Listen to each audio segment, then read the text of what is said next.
అనగనగనగనగా ఒక పెద్ద నది ఒడ్డున ఒక పెద్ద నేరేడు చెట్టు ఉండేది. ఆ చెట్టు మీద చంటి అనే ఒక తెలివైన కోతి నివసించేది. ఆ నదిలో ఒక మొసలి ఉండేది.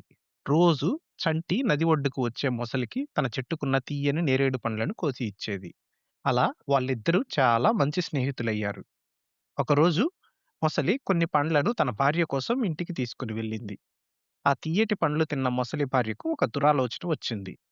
ఈ పండ్లు ఎంత తియ్యగా ఉన్నాయంటే, రోజూ వీటిని తినే ఆ కోతి గుండె ఇంకెంత తియ్యగా ఉంటుందో కదా! నాకు ఆ కోతి గుండె తినాలని ఉంది. వెంటనే దాన్ని తీసుకురా అని పట్టుబట్టింది. మొసలికి తన ప్రాణ స్నేహితుడిని చంపడం అస్సలు ఇష్టం లేదు. కానీ భార్య పోరు పడలేక చంటి దగ్గరకు వచ్చింది. మిత్రమా, నువ్వు పంపిన పండ్లు మా ఆవిడకు చాలా నచ్చాయి. అందుకే నిన్ను మా ఇంటికి విందుకు రమ్మంటోంది. నా వీపు మీద కూర్చో, నిన్ను మా ఇంటికి తీసుకువెళ్తాను అని అబద్ధం చెప్పింది. ఇందుకు చంటి చాలా సంతోషంగా మొసలి వీపు మీద ఎక్కింది. ఇద్దరూ నది మధ్యలోకి వెళ్లారు. నీళ్లు చాలా లోతుగా ఉన్నాయి. అప్పుడు మొసలి, నన్ను క్షమించు మిత్రమా, మా భార్యకు నీ గుండె తినాలని ఉందట.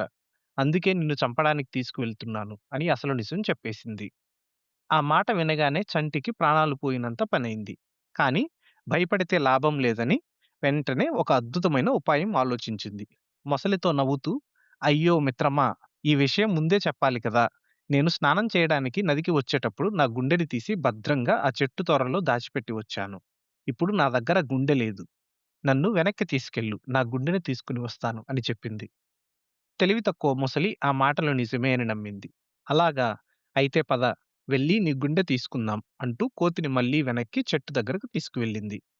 నది ఒడ్డుకు రాగానే చంటి ఒక్క ఉదుటున ఆ మొసలి వీపు మీద నుంచి చెట్టు పైకి దూకేసింది. చెట్టు పైకెక్కి గట్టిగా నవ్వుతూ, ఓ మూర్ఖపు మొసలి, గుండె లేకుండా ఎవరైనా బతుకుతారా? నీకు అసలు బుద్ధి లేదు. ప్రాణ స్నేహితుడివని నమ్మితే నన్నే చంపాలనుకున్నావు. ఇంకెప్పుడూ నా చెట్టు దరిదాపుల్లోకి రాకు అని గట్టిగా అరిచింది. మొసలికి తన తప్పు, తన మూర్ఖత్వం అప్పుడు తెలిసొచ్చాయి.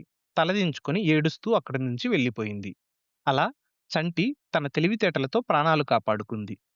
ఇందులో నీతి ఏంటంటే, ఆపదలో ఉన్నప్పుడు భయపడకుండా సమయస్ఫూర్తితో ఆలోచించాలి.